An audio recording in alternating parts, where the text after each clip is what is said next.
Wife's aunt and uncle take advantage of family every chance they get, so I've been with my wife for 10 years. She has an aunt that has always been a little weird, but ever since she got married 4 years ago, they have both become unbearable entitled asses. The uncle has never had to buy anything on his own because his dad pays for everything. His dad bought him his house and gets him a brand new pickup every few years to drive around. He used to be a teacher at a middle school but got fired 2 years ago after he got caught by IT looking at porn on his school computer on his lunch break. He told everyone it must have been a student, but I think the only person who bought that is my wife's grandma. He's still unemployed, and his dad sends him money every month to live on. The aunt started getting bad after they got married. When my wife's grandparents are out of town, they will sleep in their bed, eat their food, and wear their clothes without asking. My wife's grandmother is enabling this and defends her whenever there is a disagreement about them. They have 2 kids, and I have learned it that on family outings, if it ain't their kid, they don't care. They went on a walk and took my oldest kid with them and their 2 kids. When they came back, my son, whose was 2 at the time, wasn't with them. I freaked out and ran through the neighborhood until I found him at the park.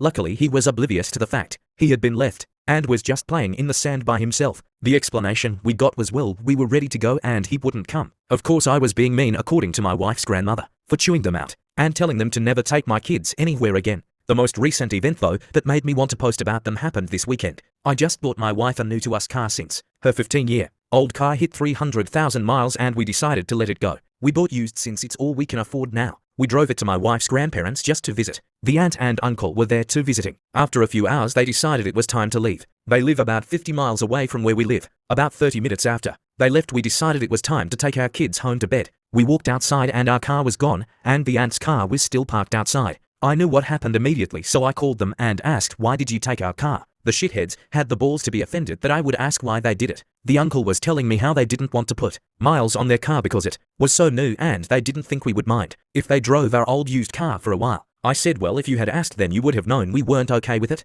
Bring the car back now. He tried to argue with me, saying they were almost home and it would be a waste of time until I told him I would report it stolen if he wasn't back in 30 minutes. I don't know what they even expected us to do. They took the keys to their car with them, so it's not even like we could have used their car. I was livid the whole time waiting and said some stuff I'll probably regret, but through it all my wife's grandma was still trying to defend their actions, saying they just didn't know I would react that way. When they got back, I was too mad to even speak to them, and when he tried to talk, I told him to shut up because it's taking a lot of effort to not punch you right now. To top it all off, they took their kids to get sodas in the car, and both of them had spilled all over the seats in the car. We haven't heard anything else from them, my wife's grandparents. I'm wanting to call them and ask where our gas money and detailing fees are, but my wife just wants me to let it go.